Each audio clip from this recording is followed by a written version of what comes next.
안녕하세요. 결혼 7년 차 주부입니다. 결혼을 한 지 오래된 것은 아니지만 체감상으로는 거의 30년은 시집살이를 한 것처럼 참 힘든 생활이었어요. 저는 이남 일녀, 장남에게 시집을 갔습니다. 남편은 다정다감하고 저와의 사이도 좋았지만 시집살이는 쉽지 않았어요. 그나마 시부가 계실 때에는 시모의 시집살이가 그다지 힘들지는 않았는데 결혼 4년 차에 시부가 돌아가시고 난 후에는 시모의 행포가 점점 심해졌습니다. 그때 당시만 하더라도 저는 직장에 다니고 있었어요. 그런데 평일 주말할 것 없이 급하다며 시모는 저를 불러댔습니다. 어머님, 어디가 편찮으신 거예요? 당장 와야 할 정도로 안 좋으신 거예요? 남편한테 전화는 해보셨어요? 예, 뭐하러 동수한테 전화를 해? 네가 있잖니? 그냥 좀 감기 몸살 걸린 것 같다. 몸이 으슬으슬 추운 게 통밥도 못 해 먹겠고 그러네. 이왕 온 거 우리 집 청소 좀 해다오. 내가 하려고 하니까 몸살 나서 몸이 영 안 움직여지네. 네? 어머님, 괜찮으신 거예요? 아까는 당장 쓰러질 것 같이 어지럽고 속도 안 좋다고 하셨잖아요. 아유, 그러게나 말이다. 너한테 전화할 때는 또 그랬는데 지금은 안 그렇네. 너 오니까 괜찮아졌나 보다. 어쨌든 이왕 온 김에 우리 집 청소도 좀 해주고 저녁밥도 좀 챙겨주고 가렴. 어머님, 저 일도 다 빼고 왔어요. 급하다고 해서 그랬는데 이러시면 어떡해요?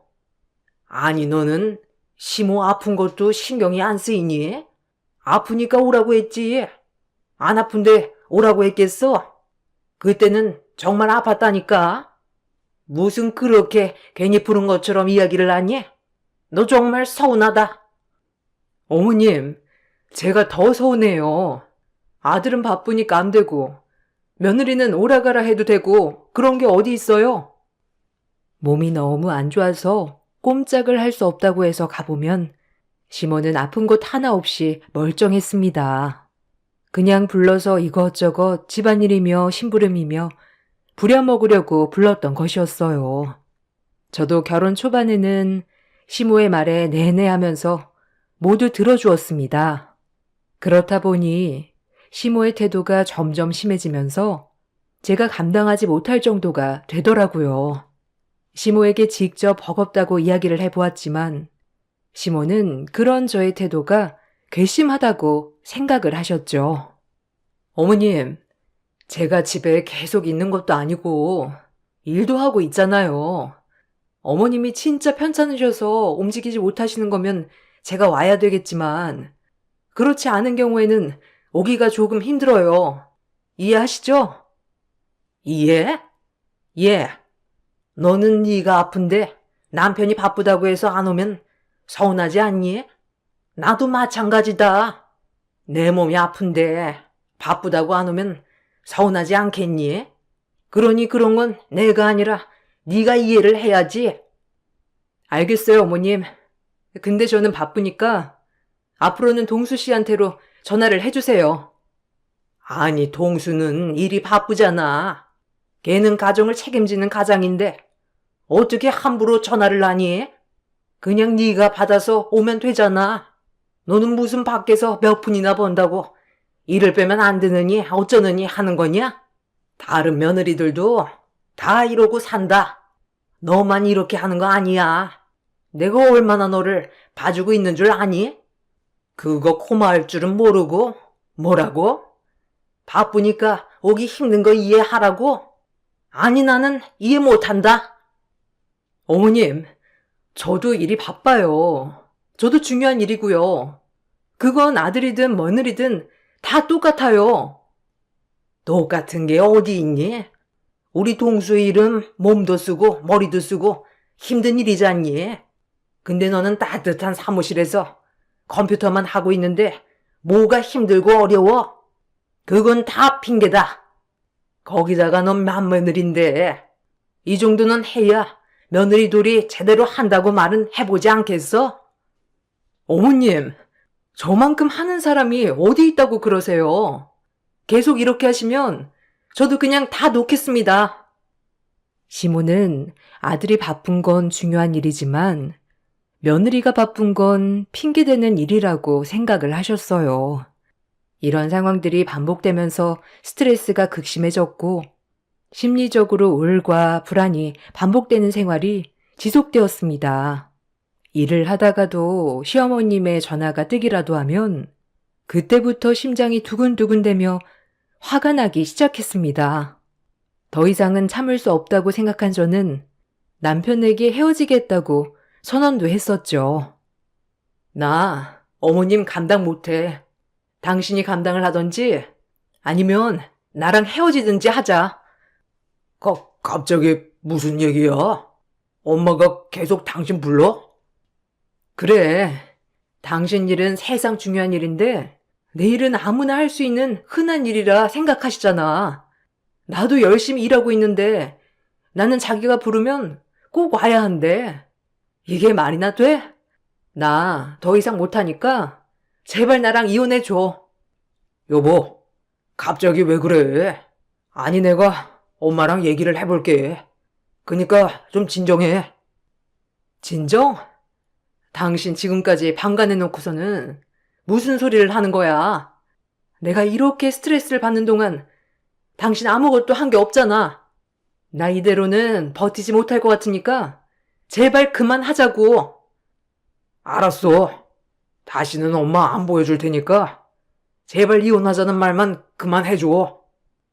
저는 남편을 정말 사랑하고 아꼈지만 시모의 횡포에 더 이상 견딜 수 없다고 생각이 들었어요. 남편에게 그만 살자고도 이야기를 했는데 남편은 저를 계속해서 잡았습니다. 그러던 중 임신 사실을 알게 되었죠. 임신을 하고 나서 남편은 다시는 시모를 못 보게 해주겠다며 시모의 핸드폰에도 제 번호를 지우고 제 핸드폰에도 시모의 핸드폰 번호를 지웠습니다. 거기다가 집도 바로 이사를 가 시모가 찾아올 수 없도록 해주었죠. 당신 앞으로 엄마 볼 일 없을 거야. 그러니 이제는 마음 놓고 지내. 여보, 그래도 괜찮겠어? 나 때문에 어머님한테 그래도 괜찮겠냐고. 나 당신이 힘든 거 다 알고 있었어. 그래도 고부 갈등에 내가 끼면 안 된다고 생각을 했었는데 내가 끼지 않으니 상처는 더 깊어지고 엄마의 행동은 더 난폭해지더라. 더 이상은 나도 안 되겠다고 생각을 해. 지금이라도 바로 잡아야 되겠어. 이제야 이렇게 해서 미안해. 출산 후까지도 저는 시모를 전혀 보지 않은 채 지냈습니다. 그렇게 결혼 5년 차가 지나고 아이가 태어난 뒤 얼마 지나지 않아 시모가 쓰러지게 되었습니다. 그 소식을 듣고 시댁 식구들은 모두 난리가 났죠. 건강하게만 보였던 시모의 건강이 좋지 않다고 하니 다들 어떻게 해야 될지 난감한 듯 했어요. 시모는 그동안 나에게 미안했다며 이제는 서로 잘 지내고 싶다는 말을 전해왔습니다. 저는 시모가 쓰러진 이후로 다시 교류를 시작하게 되었습니다.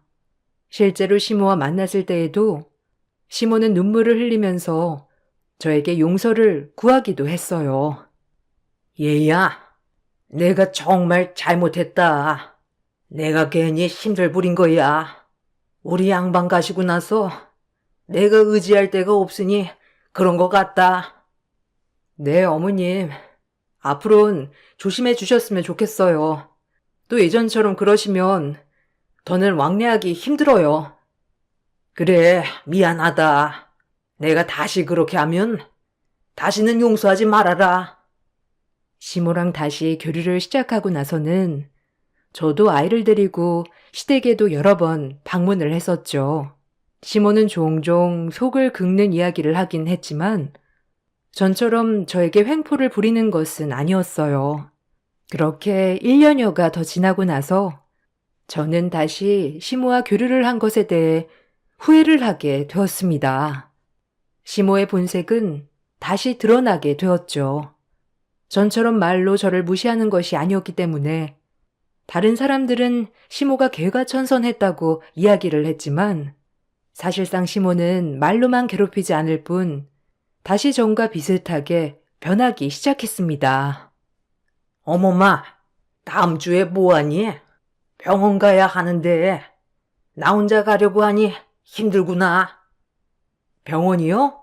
지난주에 다녀오셨는데 다음 주에도 가셔야 되는 거세요? 뭔가 증상이 또 나타나는 것 같아서 미리 가보려고. 엄마, 지난주에 갔는데 왜 다음 주도 또 가겠다는 거야? 갈 거면 그냥 나랑 같이 가. 내가 시간 빼서 올게. 아이고, 아니다. 아비 고생하는데 어떻게 같이 가자고 해? 그냥 어멈이랑 쉬엄쉬엄 다녀오면 되지. 어멈도 집에만 있으니까 답답하고 아이도 집구석에만 있으면 안 된다. 밖에 같이 나가야지. 어머님, 병원에 아이 데리고 가면 더 안 좋아요. 언제 가실 건데요?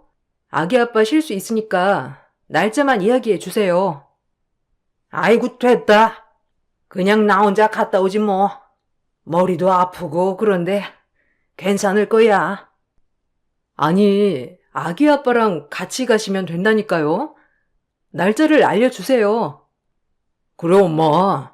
어떻게 아기 엄마 혼자 아기랑 엄마 다 보면서 병원을 가? 나랑 같이 가세요. 에이구, 됐다. 내가 말을 말해야지. 며느리한테 가자고 해도 내 말은 하나도 안 듣고. 시모는 저에게 대놓고 뭐라고 하는 건 아니었지만 저는 그 뜻을 다 알 수 있었죠. 예전과 마찬가지로 저를 부려먹기 위해서 매번 시간을 내달라 데이트를 하자는 말로 바꿔 쓰시기 시작했습니다. 다른 사람들은 며느리를 잘 챙기는 시어머니라고 했지만 실상은 그렇지 않았습니다. 정말 다른 사람들이 시간이 안 돼서 제가 아이를 둘러업고 겨우겨우 어머님 모시고 외출이라도 한 날에는 어김없이 시어머니의 횡포가 시작되었어요. 예, 너는 젊은 게 애도 제대로 못 보고 시어머니도 제대로 못 보니? 내가 그 나이 때는 아기 앞뒤로 없고 안고 하고서도 시어머니 모셨다. 뭐 그렇게 대단한 일을 한다고 힘들어해? 어머님은 어머님 시어머니께서 애들 다 봐주셨잖아요. 남편이 다 얘기해줬어요. 밥도 안 하시고 매번 설거지만 하시고서는 왜 저는 그렇게 해야 되는데요? 어머머머, 얘 말 대꾸 하는 거 봐라. 얘, 너 그렇게 시어머니한테 또박또박 말 대꾸 하면 애가 듣고 배우는 거다. 이제는 말도 가려 하면서 해야지. 사람들이 많이 있는 곳이랑 저와 단둘이 있는 곳에서 태도는 확 달라졌습니다. 다시 원래의 심으로 되돌아가는구나 싶어 저는 시어머님과 다시 연을 끊어야 하는 거 아닌가 고민을 하기 시작했죠. 그렇지만 시모의 건강은 좋지 않은 것도 사실이었습니다. 병원에서는 평소 화를 자주 내고 화가 많아서 혈압으로 자주 쓰러지게 되는 거라고 이야기를 했습니다. 이런 상황들이 반복되면서 시어머니는 1년 중에서도 신경성으로 몇 번이나 입원을 해야 할 정도였죠. 남편의 남동생과 여동생은 미혼이었고 다들 직장에 다니고 있다 보니 주부였던 제가 시어머니와 마주치게 되는 일은 많았어요. 시어머니는 심지어 병원 간병도 요구를 했었습니다. 예, 요즘은 딸이 아니고 며느리가 와서 다 간병을 한다더라. 요즘 누가 시어머님 간병을 해요? 다들 간병인 두고 있죠. 어머님도 간병인 두시게요? 아니, 나는 남의 손은 좀 불편하더라고. 그니까 나는 네가 좀 내 간병을 해줬으면 좋겠다. 네? 제가요? 아휴, 제가 어떻게 어머님 간병을 해요? 그냥 간병인 쓰세요. 그분들이 더 잘해주시고 꼼꼼하게 잘 돌봐주시잖아요. 아니다. 너도 잘할 수 있지 않겠니? 거기다가 앞으로 내가 아프면 네가 신경 써야 할 텐데 서툴더라도 네가 지금부터 해봐야지. 아니요. 앞으로도 그럴 일은 없을 거예요. 그러니 제 간병은 꿈에도 꾸지 마세요. 시모는 계속해서 저에게 간병을 요구했지만 사실 아이도 어리고 간병도 쉽지 않은 일이라는 걸 알고 있기 때문에 매번 거절을 했습니다. 그렇지만 시모의 요구는 사그라들지 않았어요. 남편도 처음에는 계속해서 같이 거절을 해주었지만 매번 나가는 간병인 비용도 만만치 않은 상황이었어요. 특히나 동생들 모두 사회 초년생이었기 때문에 모든 것을 감당하기 어려웠고 비용은 남편이 조금 더 부담을 하게 되었죠. 저에게는 티를 내지 않았지만 힘들어하는 남편을 보면서 조금이라도 도움이 되어야 되겠다 싶어서 결국에는 시모의 간병을 시작하게 되었습니다. 여보, 사실 나 당신 어머님 병원비, 간병비 때문에 고민하는 거 알고 있었어. 그런데도 그냥 외면했어. 내가 너무 힘들까봐. 알아. 당신 엄마 때문에 힘들었잖아. 지금도 엄마가 아프니까 어쩔 수 없이 받아준 거고. 그거에 대해서 정말 고마워. 지금은 신경 쓰지 않아도 괜찮아. 비용은 어떻게든 마련하고 있으니까 당신이 신경 안 써도 돼. 어떻게 신경을 안 써? 당신이 이렇게 고민하고 고생하는데 좀 고민하다가 결정한 건데 내가 어머님 간병할게. 아이도 이제는 어린이집도 가니까 낮 시간대는 내가 있을 수 있을 것 같아. 당신 그래도 괜찮겠어? 엄마랑 둘이 있는 건 더 힘들어하지 않았어? 무리하지 않아도 돼. 동생들도 같이 간병할 거니까. 어떻게 일 다니고 있는 사람들한테 간병을 하라고 하겠어. 그냥 내가 할게. 대신 집안일은 좀 부족해질 수 있으니 이해할 수 있지? 당연하지. 여보, 정말 고마워. 내가 정말 복 받았나 보다. 당신 마음이 이렇게 넓으니까 정말 고마워. 내가 잘할게. 남편에게 어머님 간병을 하겠다고 처음 이야기를 했을 때 남편은 정말 다행이라는 얼굴을 하고 저를 보았어요. 사실 계속해서 어머님 간병 비용에 대해서 고민을 많이 해왔었고 그걸 알고 있었던 저는 외면할 수 없었죠. 저는 꾹 참고 남편을 위해서, 가족을 위해서 감당하기로 결심을 했습니다. 역시나 시모는 저에게 요구하는 것들이 많았습니다. 1년에 몇 번씩 입원을 하면서 기력을 되찾고 다시 입원을 하고 반복을 했어요.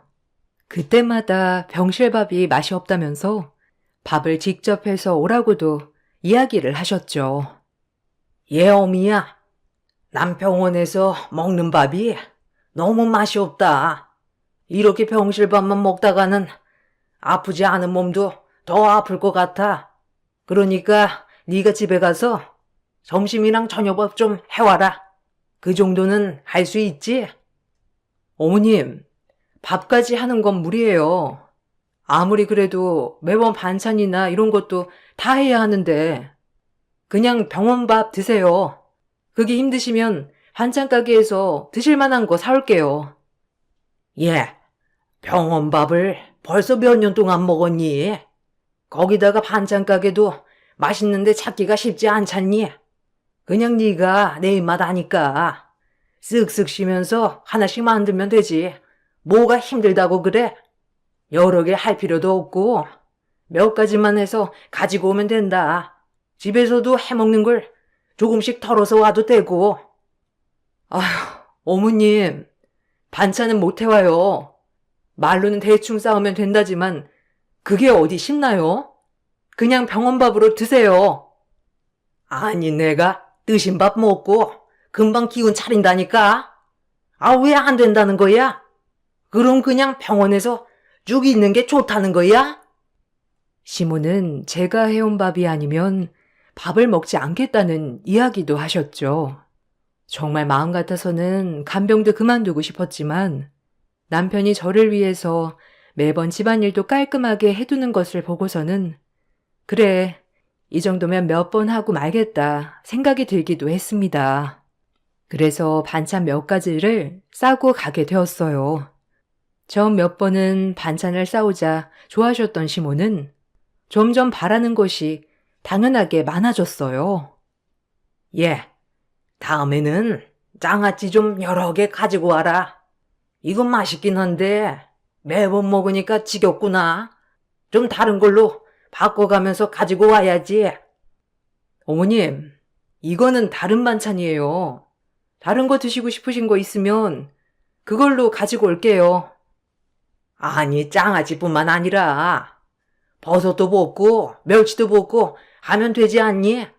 그거 볶는데 오래 걸리는 것도 아니고 후딱 하면 2~5시간이면 다 만들잖니?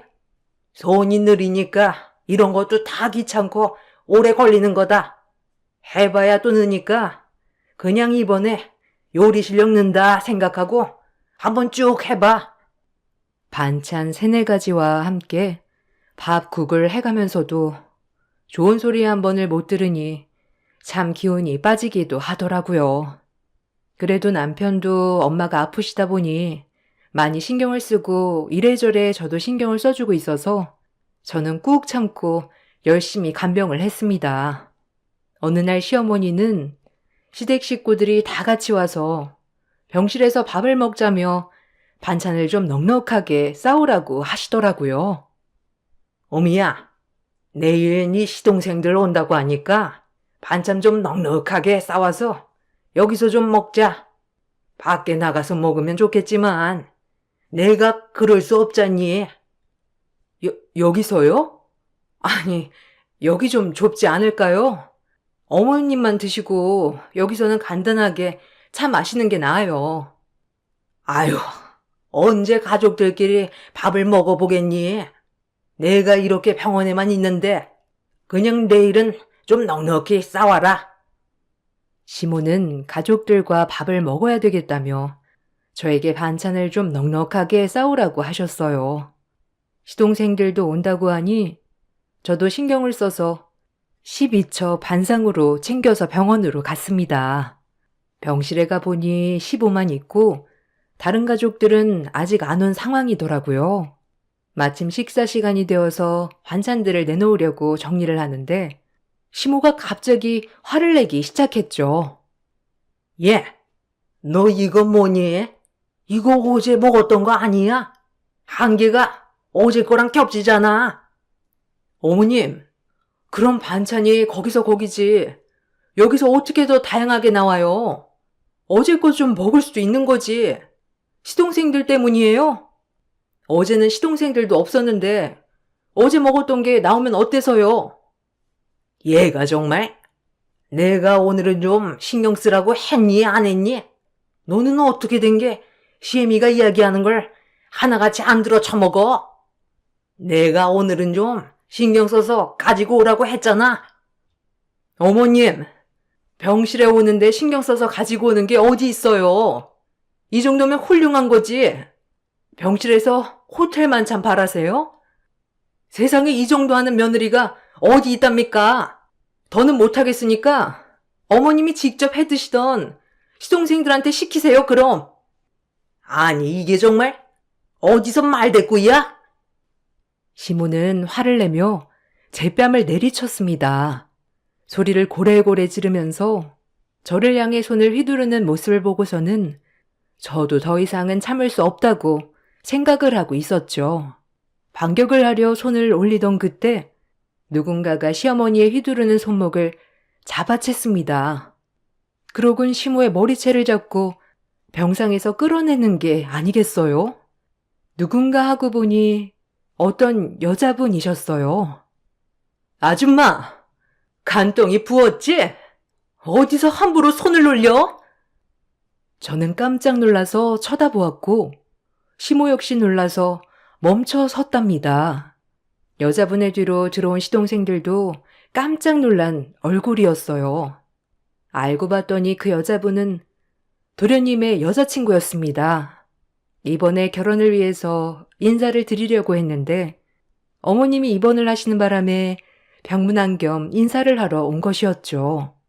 그런데 그 여자친구가 오히려 시모에게 화를 내면서 나를 때리는 것을 말린 것이었어요. 언니, 괜찮으세요? 어디 다친 데 없어요? 네, 괜찮아요. 근데 어디서 많이 본 것 같은데? 혹시 저 알아요? 언니, 저 기억 안 나요? 고등학교 때 저 혜연이에요. 혜연이? 어머, 혹시 1학년 혜연이 말하는 거야? 네. 언니, 정말 오랜만이죠?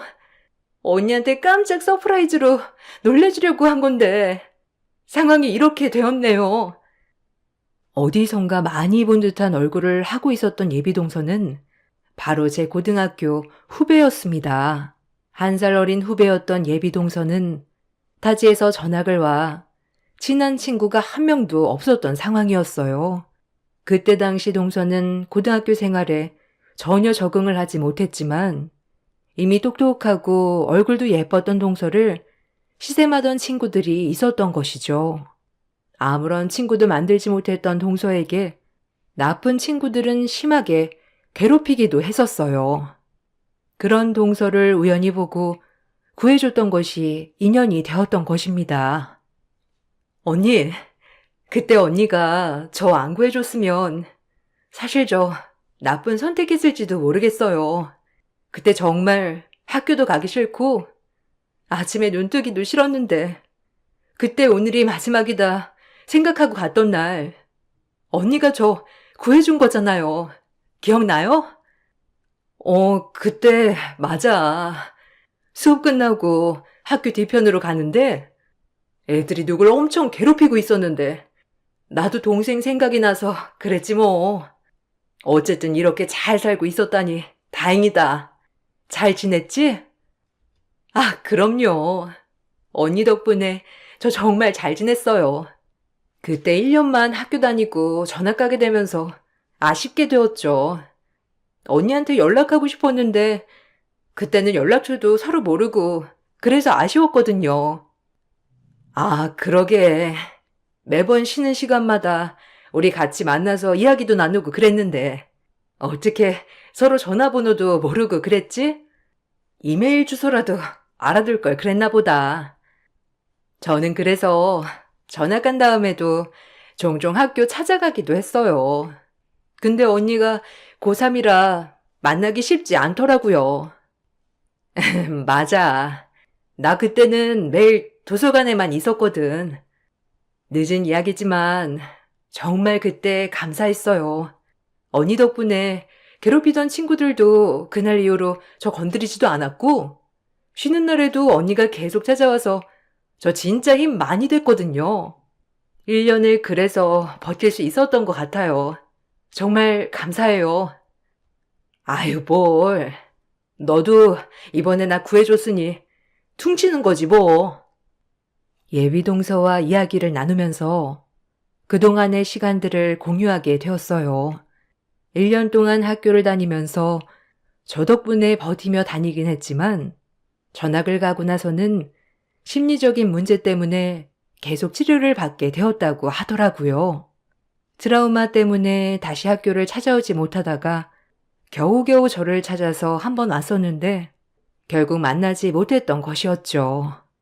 그렇게 세월이 흘러서 예비동서는 남편의 남동생 도련님과 만남을 갖게 되었고 연애를 하던 중에 우연히 보게 된 가족 사진으로 형수님이 저라는 것을 알게 되었다고 해요. 운명이구나 생각을 했던 예비동서는 시댁에 인사를 하러 갔을 때 깜짝 놀래줘야 되겠다 생각을 했던 것이죠. 그러다 병실에 들어오기 전에 시모가 저의 뺨을 때리고 화를 내는 모습을 보게 된 것이었어요. 그때 자신이 학창 시절에 나쁜 친구들에게 맞았을 때 제가 자신을 구해주려고 화를 내며 자신을 감쌌을 때가 생각이 났다고 해요. 언니, 있잖아요. 사실 저 지금도 어제 일처럼 생생해요. 그때 친구들이 저 때리고 그랬던 거요. 생각이 날 때면 정말 앞이 캄캄할 정도로 숨이 막히는데 그때마다 언니 손이 저를 감싸줘서 견딜 수 있어요. 정말로요.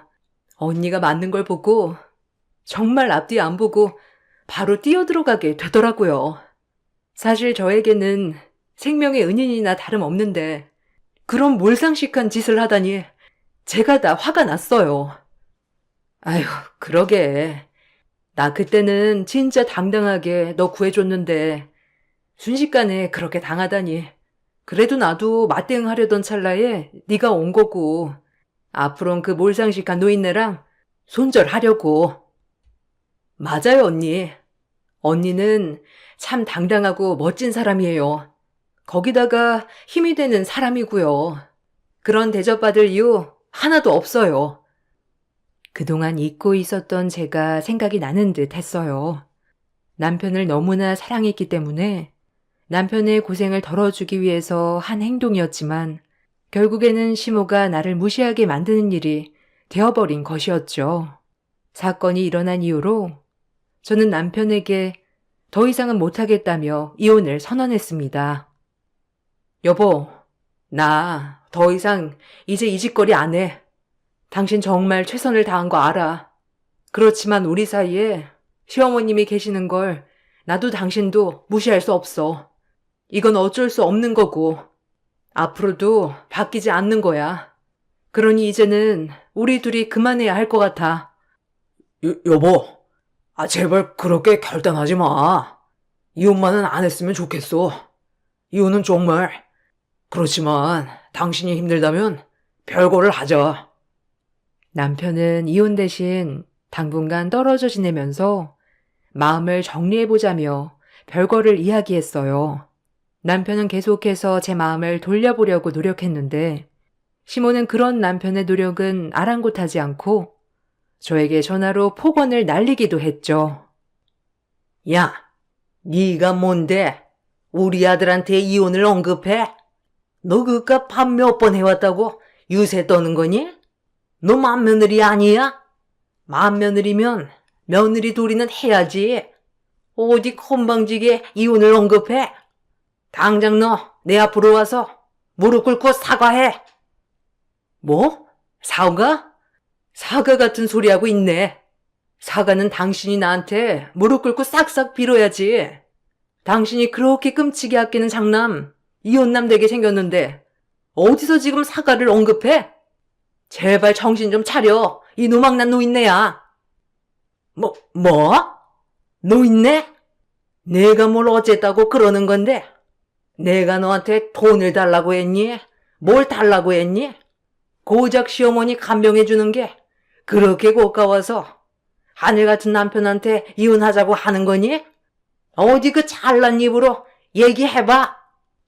그래, 당신 고작 그 간병 때문에 나랑 아기 아빠 갈라서기로 했네요. 이제 속 시원하세요?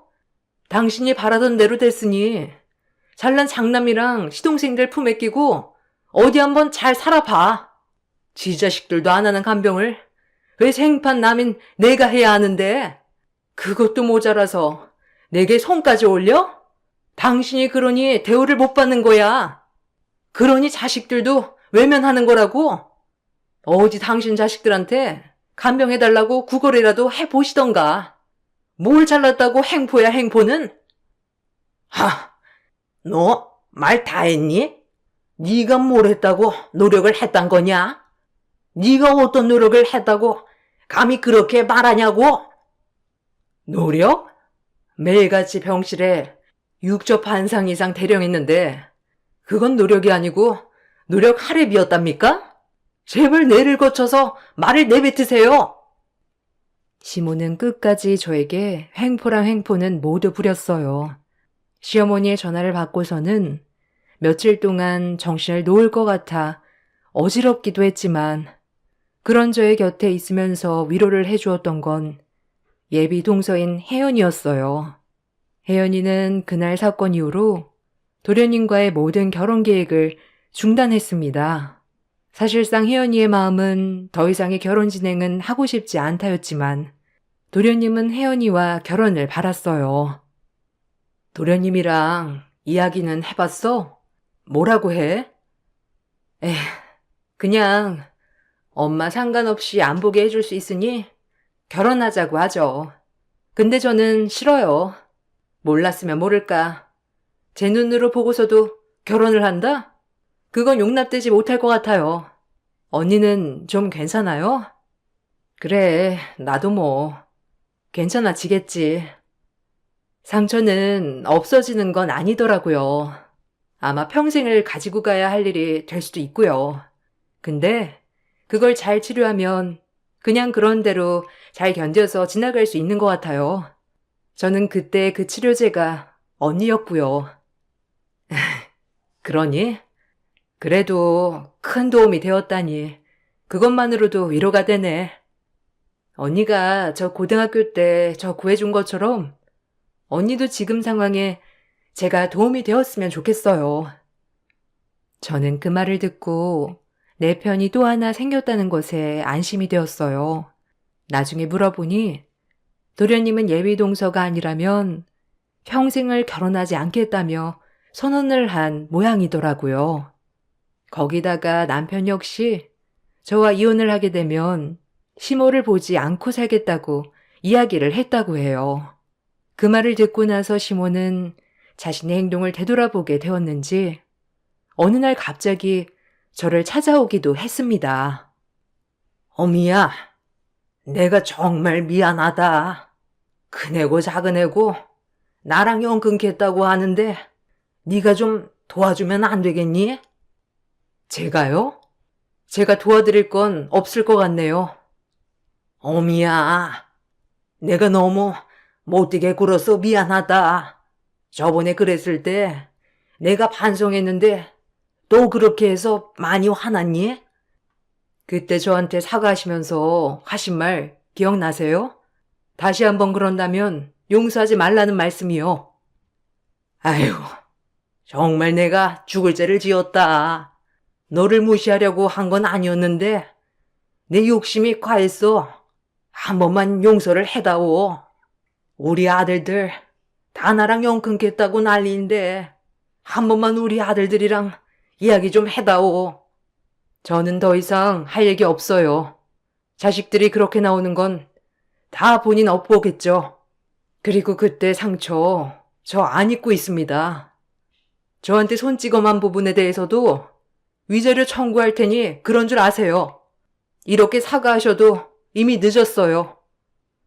남편에게 이혼을 요구했다면서 당장 찾아와 무릎 꿇고 싹싹 빌라고 했던 시모는 반대로 저에게 찾아와 울며불며 사과를 했습니다. 시모의 모습에 조금도 동요되지 않더군요. 이미 이런 상황은 몇 년 전에도 경험한 일이었죠. 결국에는 시모의 행동은 변하지 않을 거라는 것도 알았습니다. 아마 이렇게 사과를 했던 것도 자신의 전부였던 자식들이 모두 등을 돌렸기 때문에 울며 겨자 먹기로 한 사과가 아닐까 생각을 하고 있어요. 예비 동서였던 혜연이와는 다시 친한 언니 동생으로 잘 지내고 있습니다. 그때 고등학교 시절로 돌아간다고 해도 저는 그때의 혜연이를 구해줘야 된다고 생각을 하고 있답니다. 당시에는 단순한 선행이라고 생각을 했던 일이었는데 이렇게 제 삶에 큰 도움이 되었네요. 앞으로도 저는 시모와 하야할 생각은 전혀 없습니다. 시모의 행동이 바뀐다고 하더라도 그게 진심일지 믿을 수 있을지도 모르겠네요. 제가 어머님을 용서하지 않는 것이 너무한 거 아니겠죠? 여러분은 어떻게 생각하시나요? 저는 사람은 바뀌지 않는다는 걸 다시 한번 느끼고 있어요. 저의 긴 글을 읽어주셔서 감사합니다. 모두들 행복하고 편안하세요. 안녕하세요. 요즘 세상이 좋지 않아 그로 인해 직업을 잃게 되는 분들이 상당히 많아진 것 같습니다. 제 주위에도 벌써 많은 분들이 어쩔 수 없이 집에서 시간을 보내야 할 정도로 일자리가 없는 게 현실입니다. 저 또한 잘 다니던 직장을 잃게 되었고 여러 군데 지원을 해봤지만 연락 오는 곳은 없었어요. 원치 않는 일들이 계속해서 벌어지니 가정에도 불화가 생기게 되었고 아내와 돌이킬 수 없을 정도로 싸우게 되었습니다. 경제적인 것들이 제대로 이루어지지 않게 되면서 눈치를 보게 되었고 결혼한 지 4년 만에 처음 가정이 삐걱거렸어요. 다시 예전처럼 아내와 웃으면서 지내고 싶어 막노동이라도 해야 할 것 같아 새벽부터 인력사무소까지 찾아갔습니다. 하지만 이 또한 쉽게 볼 수 없었어요. 경쟁이 상당히 치열했고 조금만 늦더라도 일거리는 저한테 오지 않았습니다. 하루를 힘들게 몸으로 때우고 받은 약 10만 원 정도의 돈조차 저에게까지 차례가 오지 않아 혹시 몰라 대기하고 기다려봤지만 연락은 오지 않았어요. 결국 집으로 돌아가면 조용해진 집에 홀로 남겨져 있었네요. 아내는 다행히도 회사에 별일이 없어 일을 꾸준하게 잘 다니고 있었어요. 집안의 가장이 바뀐 셈이었죠. 힘들게 일하고 온갖 스트레스를 받은 상태로 퇴근한 아내는 현관문을 열자마자 하는 말이 있었어요. 집에 있었네? 오늘은 일거리 좀 받았어? 어떻게 된 거야? 하루 종일 연락도 없고? 설마 오늘도 일 못한 건 아니지? 생각보다 경쟁이 치열하더라고. 오늘은 더 심했어. 저번 때보다 많은 사람들이 일찍 서둘러 오는 바람에 차례가 나까지 오지는 않았네. 미안해. 내일은 좀 더 일찍 나서도록 할게. 배고프지? 내가 당신 좋아하는 음식 좀 해놨어. 정말 내가 이런 말까지 안 하려 했는데 삶에 의욕이 없어? 아직 배가 부른 거야? 지금 우리 집안 꼴 돌아가는 게 여유로워 보이나 봐. 여기 집에 잡혀있는 대출금 전부 내 돈으로 나가고 있는데 당신은 천하태평이네? 지금 장난해? 당신은 집안 가장 아냐? 그럼 어떻게 해서라도 일거리를 따서 돈을 벌어와야 할 거 아냐? 그것도 핑계라고 나한테 늘어놓는 거야? 나 같으면 눈치 보여서 집에 있지도 못하겠다. 경쟁이 치열한 거 뻔히 알면 더 일찍 나가서 텐트라도 치고 기다려야지. 안 그래? 아내는 혼자 돈을 벌고 있다고 집에서 쉬고 있는 저를 보며 부당하다고 생각했는지 그날 있었던 스트레스를 저에게 전부 다 풀기 시작했어요. 그렇다고 제가 아내에게 할 수 있는 말은 전혀 없었어요. 집안의 가장이 아무 능력도 없었으니까요. 그래도 서운하긴 했어요. 결혼하고 나서도 정말 열심히 일했고 제가 원하지 않는 퇴사였는데 그런 부분들이 상당히 가슴 아팠죠. 그래서 아내와 감정적으로 계속해서 안 좋아졌고 결국 이혼까지 하게 되는 일이 벌어지고 말았습니다. 조만간 좋아질 거라며 이혼만큼은 안 된다고 애원했지만 아내는 혼자서 모든 짐을 짊어지기 싫다며 대출금 또한 혼자 갚아 나가는 게 부담스러웠는지 저와의 인연을 마무리 지으려 온갖 막말을 퍼붓더군요. 저를 사랑해서 결혼했던 여자가 맞는지 의문이 들 정도로 변해버렸어요. 좋게 좋게 얘기할 때 그냥 이혼하면 되지. 추잡스럽게 이런 식으로 나와야 되겠어? 가뜩이나 없어 보이는 거 아예 바닥까지 찍으려고? 뭘 그렇게 애원해? 능력도 없는 남자와 한평생 어떻게 살아? 내가 당신이랑 결혼해서 평생 빚만 갚다가 인생 끝내려고 이 세상에 태어난 줄 알아? 날 붙잡는 건 완전 이기적인 행동인 거 알지? 당신 길거리에 나 앉을까봐 그게 걱정돼서 지금 나 잡으려고 하는 거잖아. 양가 부모님한테 쪽팔리니? 더 이상 말 들어주고 싶지 않으니까 도장 찍어. 정말 너무한 거 아니야? 사람은 누구나 다 어려운 일이 찾아오기도 하는 거야. 얼마나 지혜롭게 헤쳐나가냐, 그게 중요한 거지. 당신은 나랑 함께 살아온 세월 아무렇지도 않은 거야? 아직도 나를 몰라? 4년 동안 명절 때 빼고 단 하루도 쉬지 않았어. 빨리 대출빚 갚고 당신이랑 여유롭게 살고 싶어서. 그런데 내 마음은 몰라주고 지금 당장 힘든 일들만 생각하면 그게 맞는 거야? 이력서 정말 많이 넣었으니까 조만간 연락 올 거야. 그러니까 너무 극단적으로 생각하지 마. 시간을 두고 마음의 여유를 가졌으면 좋겠어.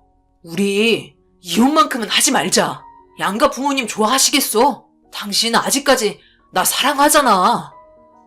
우리 부모님께 벌써 말 다 해놨어. 이혼하라고 내 말에 존중해 주더라고. 이 문제는 감정적으로 버틸 문제가 아니래. 현실을 보라고 얘기하셨어. 한 번뿐인 인생 낭비하지 말라고 하시던데? 그리고 나 당신한테 마음 떠난 지 오래야. 더 이상 말 섞기도 싫으니까 빨리 도장 찍어. 나도 일 처리하는 거 상당히 귀찮거든? 더 이상 서로 상처 주지 말자. 알겠지? 아내와는 더 이상 대화를 이어나갈 수 없었고 장인어른과 장모님이 아내의 편을 들어주면서 상황을 더 악화시킨 거에 대해 화가 많이 난 상태였습니다. 그렇다고 제가 난리치면 좋아질 게 뭐가 있겠어요. 현실은 아무런 능력 없는 나이만 먹은 백수인데요.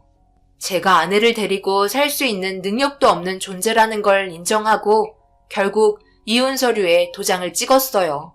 그리고 모든 재산을 처분하고 아내와 갈라서게 되었습니다. 저희 부모님도 이런 일이 닥친 거에 대해 가슴 아파하셨고 아내에게 많이 서운해하셨어요. 어쩌겠어요. 모두 제 탓인걸요. 결국 혼자 살아보겠다고 처분할 거 싹 정리한 뒤에 새롭게 다시 시작하려고 원래 살던 지역이 아닌 다른 지역의 동네를 알아보기 시작했어요. 아내와의 기억 전부를 잊어버리고 싶었습니다. 그리고 고민 끝에 알아본 곳은 가격도 상당히 저렴하고 있을 건 웬만해서 다 있는 고시원이었어요. 살던 집에 비하면 엄청나게 작은 공간이었지만 많은 사람들이 자리 잡고 지내고 있는 모습을 보니 저도 괜스레 용기가 났어요. 최대한 돈을 아끼는 게 주 목적이었거든요. 그렇게 집주인에게 비용을 지불하고 짐을 풀었습니다. 2달이 뻗을 정도의 작은 공간이었지만 살만했어요. 불편한 게 있다면 아무래도 화장실과 세탁실이었어요. 공용으로 쓰다 보니 기다리는 일이 다반사였습니다. 세탁기는 아주 늦은 시간 사용도 할 수 없어서 불편할 때가 많았어요. 그래도 제일 마음에 위안이 되었던 건 식사는 걱정하지 않아도 될 정도로 준비가 잘 되었습니다. 밥과 김치는 기본이었고 라면과 계란 또한 무상으로 제공이 되었어요. 끼니는 확실하게 해결할 수 있었기 때문에 돈을 절약하기에는 너무나 좋은 곳이었습니다. 처음에 고시원 들어왔을 때 이렇게까지 살아야 하나 싶었지만 저보다 더 젊은 사람들도 먹고 살기 위해 고시원 생활을 하는 거 보면 확실한 동기부여가 되었어요. 그렇게 저도 새로운 지역에서 새로운 공간을 받아들이고 살아가다 보니 자연스럽게 이쪽 생활에 물이 들었고 같은 공간에서 지내는 몇몇 분들과 친해질 수 있는 기회도 있었습니다. 비슷한 나이대에서 여러 가지 정보도 얻을 수 있어서 만족하며 제 삶을 다시 일으켜 세우기 위해 열심히 살았어요. 새벽만 되면 남들보다 일찍 일어나 현장으로 출근 도장 찍었죠. 결혼을 하고 일을 구할 때는 눈치가 너무 보여 힘들었지만 이혼을 하고 새로 시작된 삶에 있어서 그런 것들 신경 안 써도 되니 너무 편하고 좋았습니다.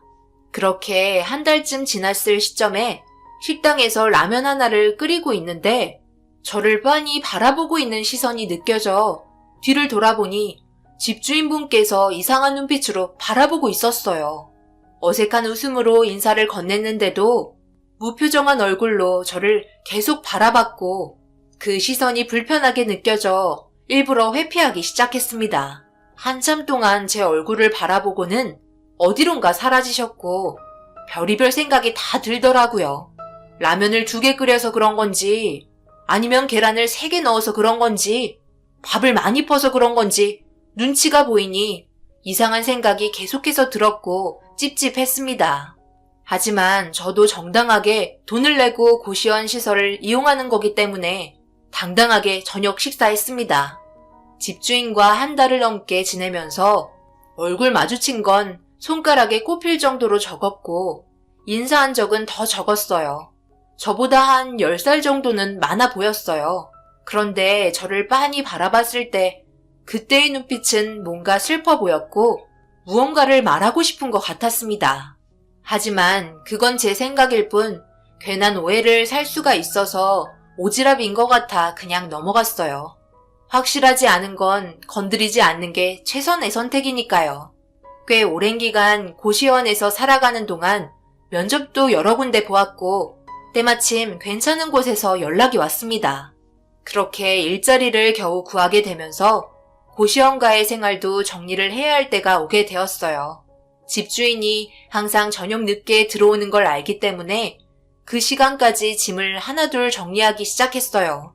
일하는 곳에 기숙사가 있었거든요. 그런데 밖에서 인사하는 소리가 들리길래 문을 열고 고개를 내밀어 보니 집주인이 도착했더라고요. 정리하던 짐 마저 끝내고 가면 될 것 같았어요. 한 30분 정도 시간이 흐른 뒤 집주인이 계신 방으로 올라갔어요. 그리고 노크를 하려고 하는데 방에서 흐느끼는 소리가 들리더라고요. 순간적으로 문을 두드리려 했던 손이 멈추게 되었고 무슨 일인지 몰라 그 자리에 서서 기다리게 되었습니다. 아무래도 분위기가 좋아 보이지 않아 다시 계단으로 내려갔어요. 어느 정도 진정이 필요해 보이는 것 같았습니다. 다음날 얘기해도 되는 거기 때문에 급할 필요는 없었어요. 그런데 주방에서 나이 좀 드신 분들이 술을 드시고 계셨고 대화하는 소리를 듣게 되었는데 집주인은 안타까운 사연을 가지고 있더라고요. 눈물을 흘린 이유를 알 수 있었어요. 참 안 됐어. 지 엄마랑 열심히 고시원 관리하면서 살았었는데 어떻게 그런 일이 생겼는지 참. 그래도 자네가 빠르게 대처해줘서 목숨은 건질 수 있었잖나. 자네가 발견하지 못했다면 벌써 이 세상에 없는 존재였어. 한두 달 남았다고 했나? 자기 엄마를 떠나보내야 한다는 게 아직 와닿지 않겠지. 누구나 한 번쯤은 겪어야 하는 인생길이지만 생각보다 너무 빨리 온 것 같아 마음이 아프네. 말기암이 웬 말인가. 세상에 나쁜 놈들은 잘 먹고 잘 살고 있는데 왜 저렇게 착한 사람들은 빨리 떠나버리는 건지. 이 세상 참 불공평한 것 같네. 그녀의 어머니께서 몸이 안 좋다는 걸 알게 되었었고 그것 때문에 눈물을 흘리며 흐느끼고 있었어요. 대충 들었지만 저 또한 가슴이 아팠습니다. 사랑하는 사람을 떠나보내야 한다는 게 제일 힘든 일이겠죠. 제 아내는 저를 사랑하지 않아서 떠나버렸는데 참 별의별 사연을 겪고 있는 분들이 많다는 걸 고시원에 살면서 많은 걸 느꼈어요. 그렇게 다음날 저는 아침 일찍 집주인을 만났고 그래도 전날 밤 한참 동안 눈물을 흘려서 그런지 어느 정도 마음이 진정된 것 같아 보였어요. 제가 할 말이 있다고 얘기하자 밝게 웃어주면서 무슨 일인지 궁금해했고 일자리가 구해져서 퇴거를 해야 할 것 같아 계약한 기간 며칠 남지 않아서 추가 계약은 없을 것 같다며 미리 전달했어요. 그런데 그 말을 듣자마자 얼굴 표정이 어두워지더라고요. 아무 말 안 하고 고개를 떨구고 있었습니다. 무슨 고민이 있는 게 분명했지만 제가 전달한 말에 알겠다며 수긍했고 집주인은 마저 하던 일을 끝내려고 몸을 돌렸어요. 저도 어색한 분위기를 느끼며 계단을 내려가 방으로 들어왔습니다. 그리고 다음 날부터 출근해야 될 회사에서 전화 한 통이 왔고 준비해야 될 물건들과 서류들에 대해서 대화를 하고 있었어요. 그런데 누군가 문을 두드렸고 통화를 하면서 열어보니 집주인이 무언가 할 말이 있는 듯 보였어요. 그래서 잠시만 기다리라며 마저 통화를 끝내고 문 열어드렸습니다. 조심스럽게 제 방으로 들어왔고 쉽게 말을 꺼내지 못하길래 제가 먼저 입을 열었어요. 무슨 할 말이 있으신 거예요? 이런 말 해도 될지 모르겠지만 저번에 제가 주방에서 라면 끓여 먹을 때부터 저에게 할 말이 있어 보였는데 제 생각이 맞는다면 부담 갖지 마시고 편하게 이야기하세요. 어려운 부탁 아니면 들어드릴 수 있어요. 그때부터 눈치채고 계셨구나. 여기 고시원에서 생활하시는 분들 대부분이 나이가 많은 분들이라서 저에게는 젊은 분이 필요하거든요. 제가 사정이 좀 있어서 어느 정도의 기간 동안만 저를 도와주시면 될 것 같은데 그에 따른 사례는 충분히 해드릴게요. 원치 않으신다면 어쩔 수 없지만 그래도 저에게는 꼭 도움이 필요하거든요.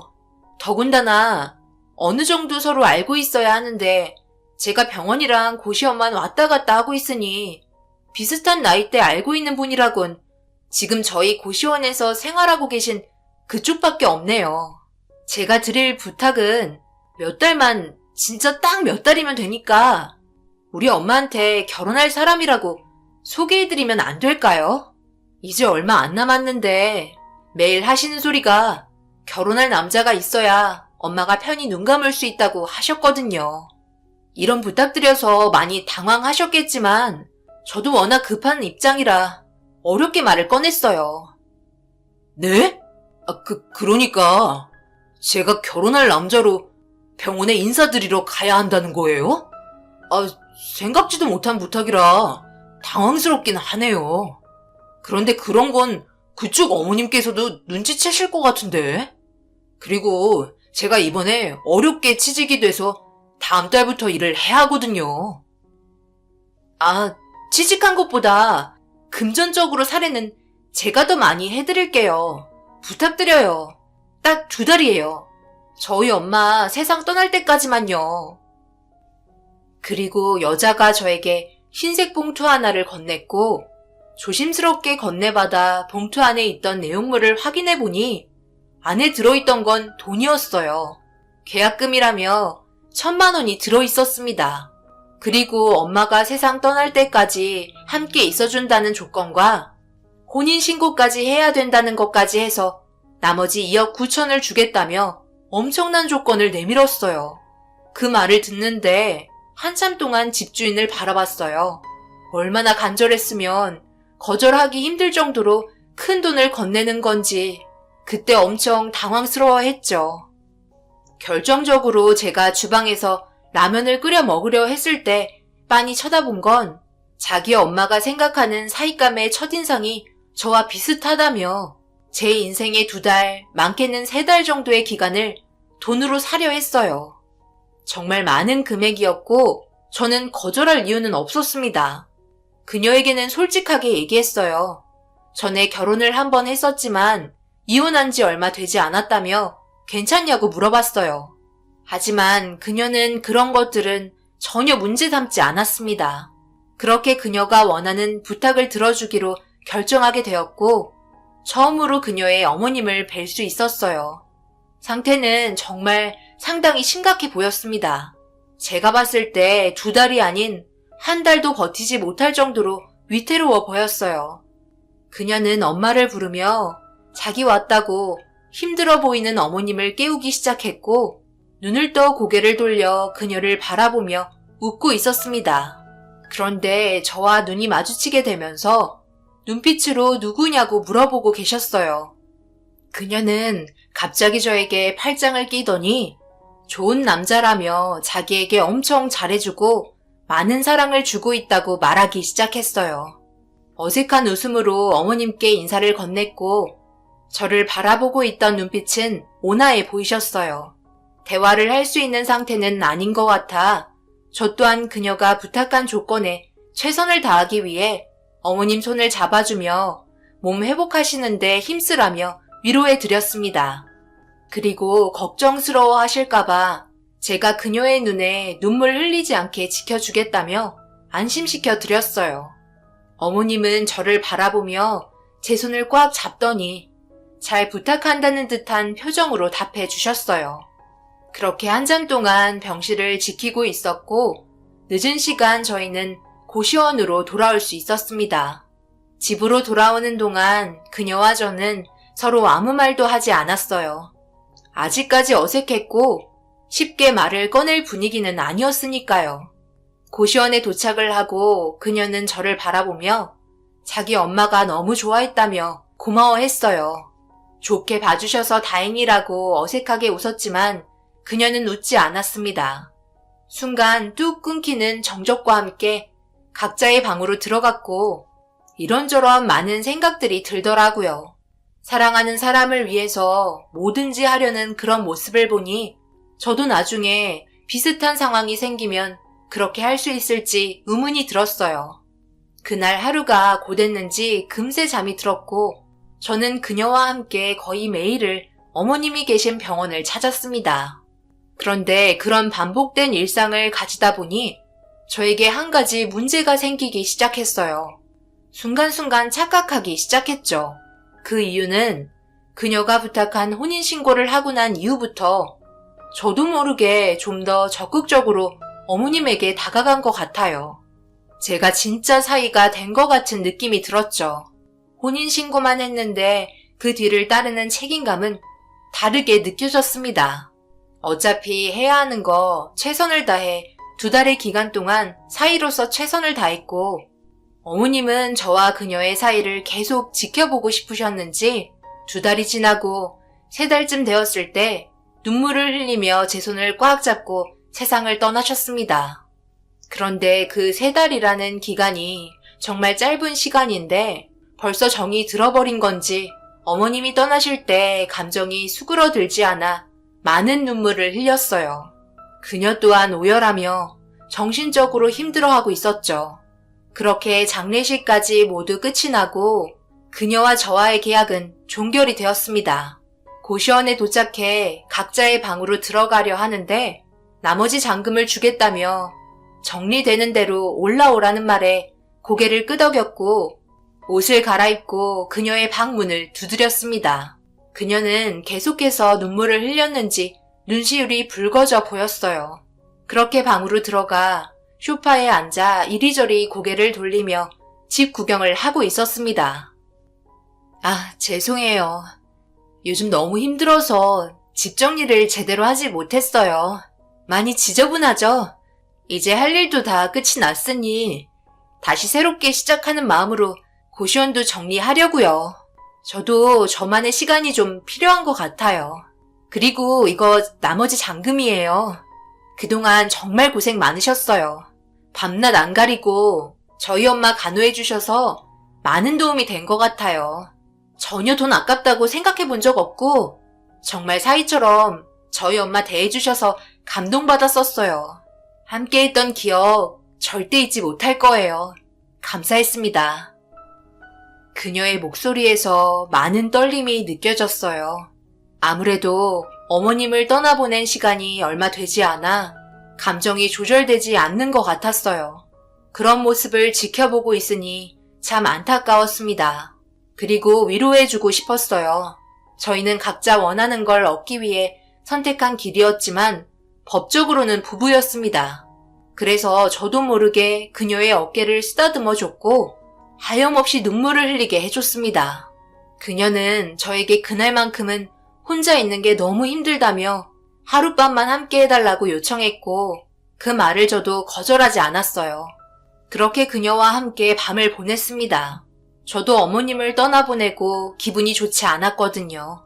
어색한 분위기였지만 함께 있는 게 서로에게 위로가 되었고 그녀는 어색한 분위기를 깨고자 차 한 잔 건넸습니다.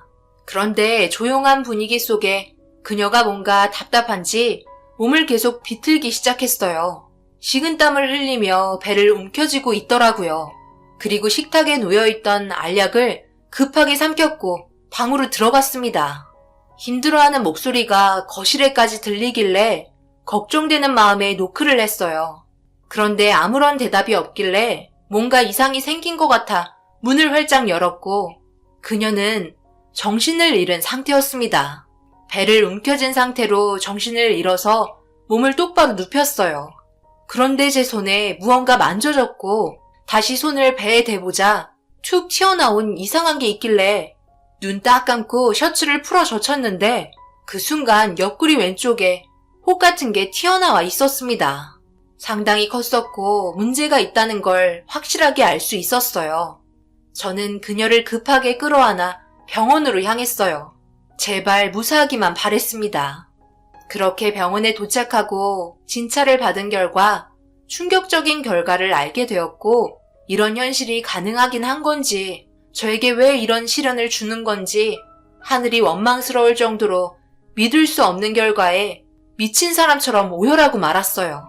그녀의 뱃속에는 악성 종양이 자라고 있었고 어머님의 병간호 때문에 제때 치료를 받지 못한 상태에서 진통제만 복용하고 있었습니다. 이런 사실을 어머님께 알리고 싶지 않았고 자기가 아픈 모습을 보여주기 싫었던 것 같았어요. 당장 수술을 진행해야 할 것 같다는 말에 법적으로 부부인 제가 보호자였기 때문에 수술 진행해달라고 요청했어요. 그렇게 그녀는 6시간의 대수술을 하게 되었습니다. 다행히 결과는 좋으나 다른 곳으로 전이가 된 상태이기 때문에 차후에 다시 한번 수술을 해야 한다며 너무 무식할 정도로 병을 키웠다는 말을 들을 수 있었어요. 마취에서 깨어났는지 비몽사몽한 눈빛으로 저를 바라보고 있었고 그 모습을 보고 있자 저도 모르게 그녀를 끌어안았습니다. 모든 게 괜찮아질 거라며 좋은 결과 올 거라고 안심시켜 주었어요. 그런데 갑자기 누군가 뒤에서 저를 부르더라고요. 그래서 고개를 돌려 뒤를 돌아봤고 저를 부른 사람은 다름 아닌 전처였습니다. 여기서 지금 뭐해? 분위기 보니까 벌써 3살님 차린 거야? 대단하다. 가진 거 쥐뿔도 없는 남자가 여자는 좀 꼬이나 봐. 그래도 그렇지. 병든 여자는 아니지 않나?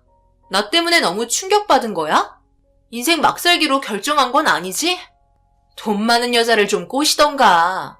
병수발하는데 전 재산 또 다 털리겠네. 인생 참 불쌍하다.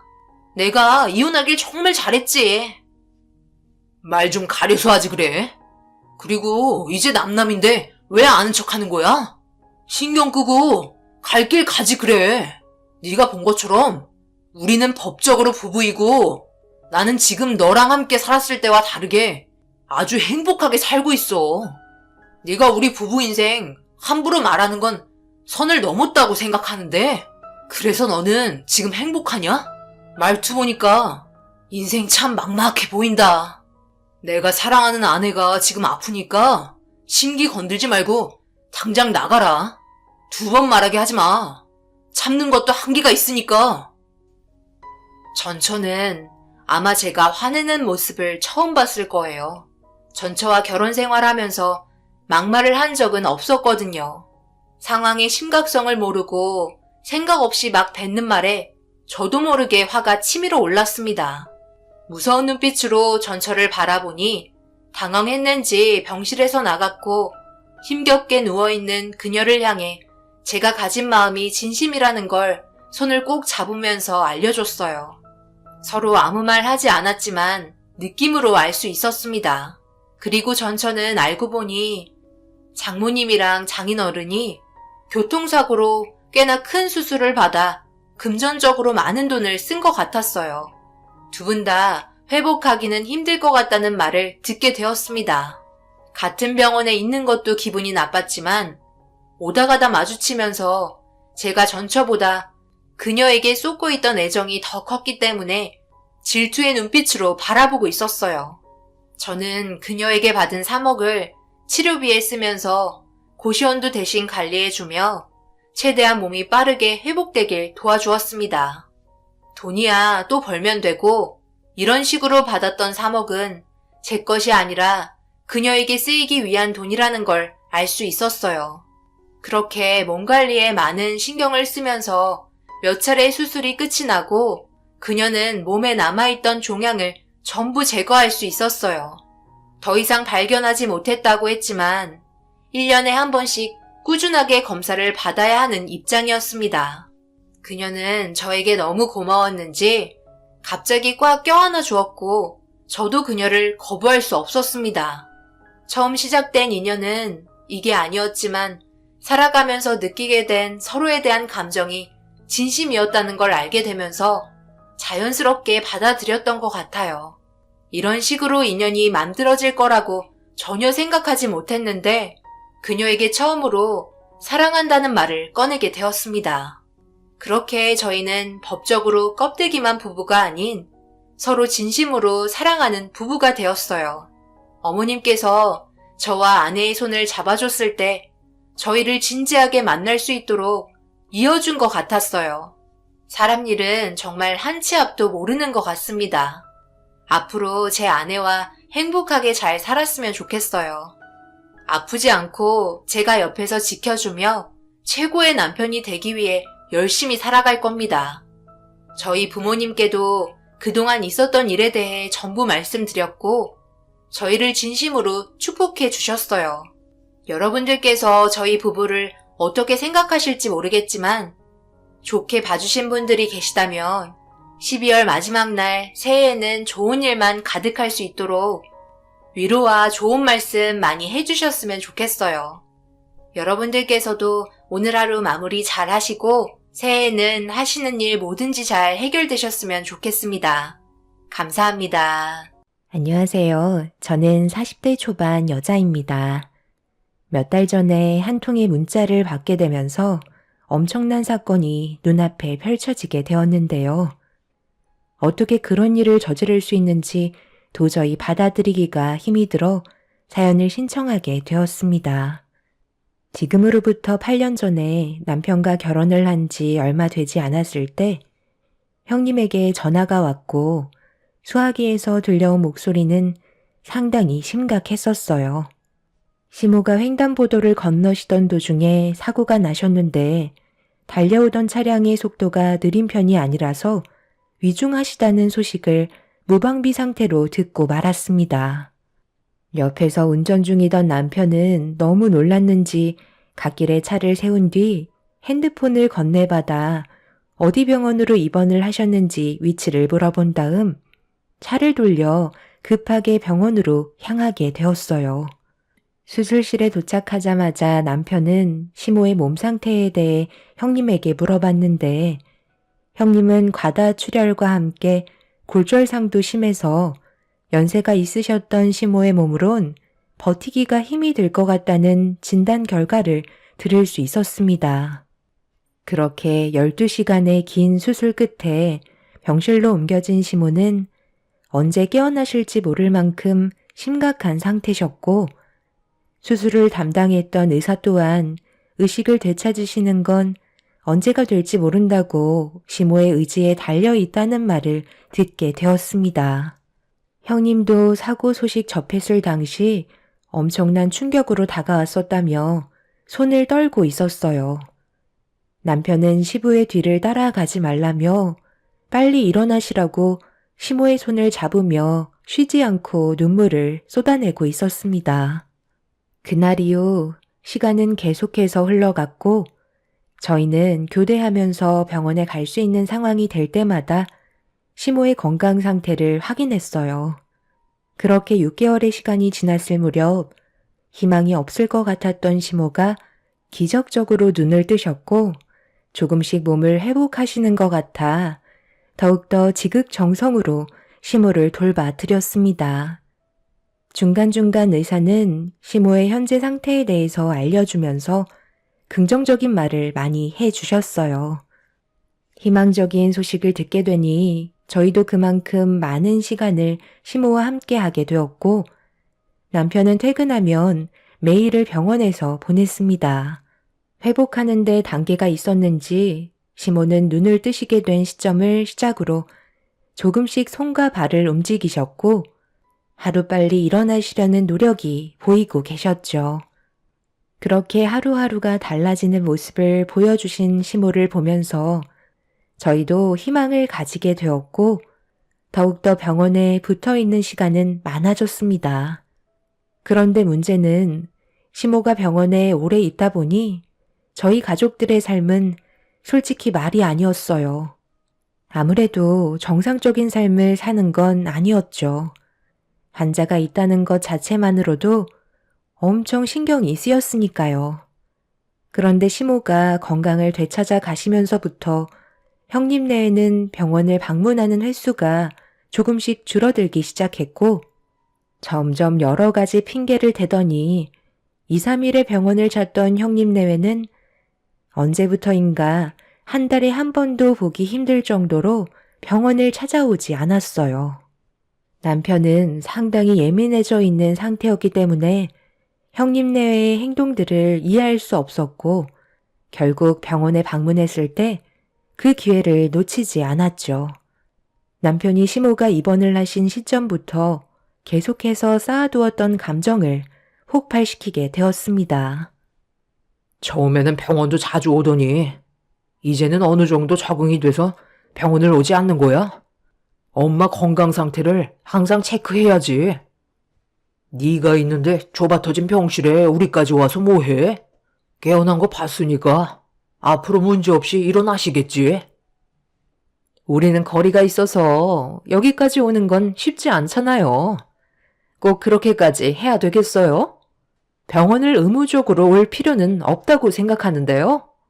어차피 의사도 긍정적으로 답해줬고, 시간 지나면 어차피 퇴원하실 텐데, 그럼 크게 걱정할 필요는 없는 거잖아요. 각자 삶이 바쁜데, 모든 걸 어머님한테 맞춰서 살아갈 수는 없는 거라고요. 서방님이랑 동서 사이에 아직 아이가 없다 보니까 저희 입장을 이해 못 해주는 것도 있는 거예요. 자식을 키워봤어야 알 수 있는 것들도 있는 거라고요. 제가 지금 이해 못한다고 그랬어요? 최소한 주말에는 올 수 있는 거 아닌가요? 놀러 다닐 거 다 다니면서 정작 언제 얼굴 볼 수 있냐고 물어보면 일 핑계만 대지 병원에 오는 건 생각조차 하지 않고 있잖아요. 그러니 저희가 기분이 좋겠어요? 하루 이틀도 아니고 언제 태어나실지도 모르는데 계속해서 저희만 지속적으로 희생하는 건 불만이 나을 수밖에 없는 거죠. 계속해서 안 좋은 말을 늘어놓으니까 오늘도 억지로 온 거잖아요. 제 말이 틀렸어요? 지금 너희 형수한테 그게 무슨 말버릇이야? 아무리 네가 기분 나쁜 것들이 있다 해도 좋게 대화로 풀어나갈 수 있는 건데 지금 하는 꼴은 우리랑 싸우자는 것밖에 더 돼? 어찌됐든 네가 원하는 대로 우리가 움직일 수는 없으니까 그렇게 알고 있어.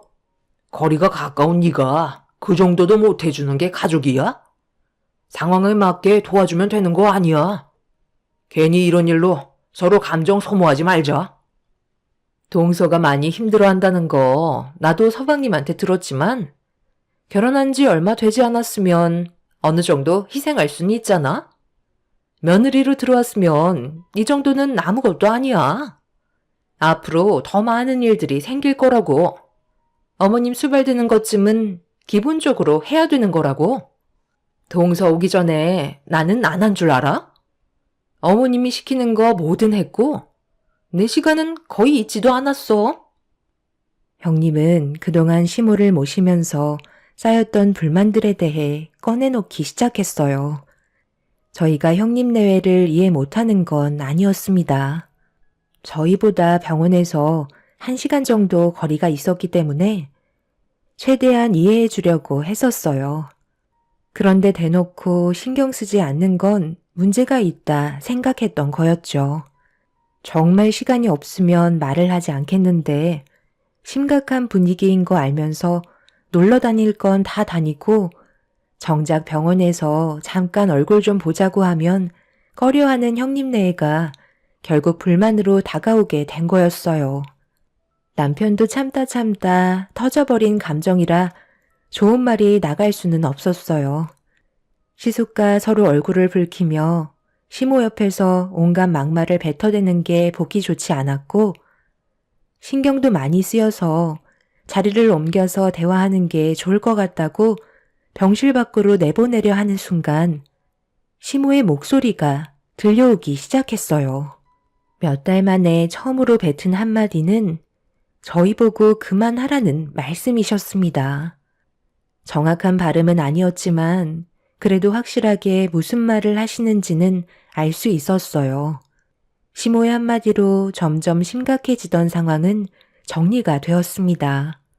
어눌하신 발음으로 시모는 힘들게 한마디씩 뱉으셨고 저희가 싸우는 모습에 눈물을 보이셨습니다. 형님 내외는 안 좋아진 감정 탓이었는지 나중에 다시 오겠다며 병실 문을 박차고 나가버렸어요.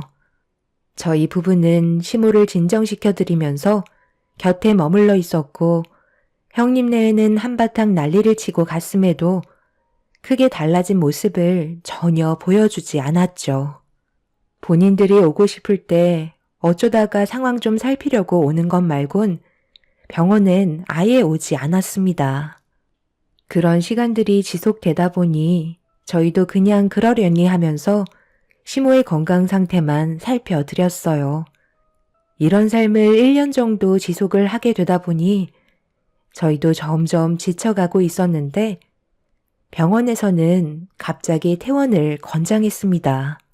연세가 많으시다 보니 회복하는 것도 더디긴 하지만 병원에 입원해 있을 만큼은 아니라며 통원 치료를 하는 게 좋을 것 같다는 판단에 저희는 시모를 집으로 모시게 되었어요. 1년 동안 재활에 제일 많이 신경 쓴 부분은 말하는 부분이었는데요. 사고로 인한 후유 장애가 안면 쪽에도 있어서 최대한 많이 움직여줘야 얼굴의 근육들이 다시 살아날 수가 있었어요. 제일 중요한 의사소통이 되어야만 여러 가지들을 좀 더 수월하게 진행을 할 수 있다 판단했었죠. 그리고 원래의 집으로 돌아오신 시모를 돌봐드려야 하는 상황이 생긴 터라 간병해 주시는 분을 모시긴 했지만 저희 부부가 최대한 옆에 있어 드려야 할 것 같다고 판단했는지 저에게 조심스럽게 부탁을 했어요. 무슨 말을 하려는 건지 짐작하고 있었기 때문에 이미 마음의 준비는 하고 있었죠. 남편의 부탁에 대해서 거부하지 않았고 저희는 시모를 전적으로 돌봐드려야 한다는 판단하에 시댁으로 들어가게 되었습니다. 시모가 집으로 돌아오고 어느 정도 상황 정리가 끝나자 그제서야 형님 내외는 시모의 얼굴을 뵈려 시댁으로 찾아왔네요. 형은 정말 끝까지 이기적이다. 엄마가 태어난 지 한 달이 넘었는데 이제야 모습을 보이는 거야? 형은 엄마 자식이 아니야? 바쁘게 살다 보면 그럴 수도 있는 거지. 일단 어머니 얼굴 뵈러 온 거면 된 거 아니야? 그 입 좀 다물고 있지. 내가 너를 보러 온 것도 아니고 어머니 얼굴 좀 뵈러 온 건데 왜 네가 잔소리인 건데? 한 번만 더 형한테 대들면 나도 그냥 넘어가진 않을 거다. 가만히 있으니까 적당이라는 게 없어. 오래간만에 얼굴 보는 만큼 그냥 조용히 넘어가자. 동서, 그동안 고생 좀 많이 했나 봐. 얼굴살이 아주 쏙 빠졌네. 사람 하나 돌보는 게 쉬운 문제는 아니지? 어머님, 저희 왔어요. 그간 잘 지내셨어요? 요즘 일이 너무 바빠서 시간을 내기가 쉽지 않더라고요. 서운하신 건 아니시죠? 뭐 하러 왔어? 그냥 너희들 할 거 하면서 살면 되는 거지. 많이 바쁜데 억지로 올 필요는 없다. 나는 하루하루 좋아지고 있으니까 걱정하지 말고 간간히 생각날 때 얼굴이나 비추면 그걸로 된 거다. 이왕 온 거 저녁이나 먹고 가라. 시모의 말투는 이미 형님 내외에 대한 감정이 많이 없는 듯 보였어요. 시모가 사고가 난 이후 그동안 보여줬던 행동들에 대해 많은 실망을 하고 계신 것 같았습니다. 그렇게 모두가 둘러앉아 저녁을 먹고 있는데 시모를 챙겨드리는 저를 바라보고 있던 형님이 뚫어지게 쳐다보면서 한마디 했는데 그 말이 너무 어이가 없고 화가 나서 저도 모르게 흥분을 하고 말았어요. 동서는 머리가 참 좋은 것 같아. 정말 큰 결심을 하지 않고서야 어머님 댁에서 지내는 게 쉽지 않을 텐데 이번 기회에 제대로 각인시켜 드렸겠어. 어머님은 동서가 얼마나 고맙고 마음에 드시겠어. 결혼한 지 이제 1년 지났는데 친엄마처럼 옆에서 온갖 수발 다 들어주고 있잖아. 동서네 부모님들께서 이렇게까지 하는 거 알고는 계시지? 어떻게 보면 안쓰럽기도 한데 반대로 생각하면 이번 기회에 제대로 한 건 하려는 게 내 눈엔 딱 보이거든. 어머님께서 살고 계신 이 집을 중심으로 주변 집값이 상당히 많이 오르고 있는데 혹시 그거 알고 들어온 거야?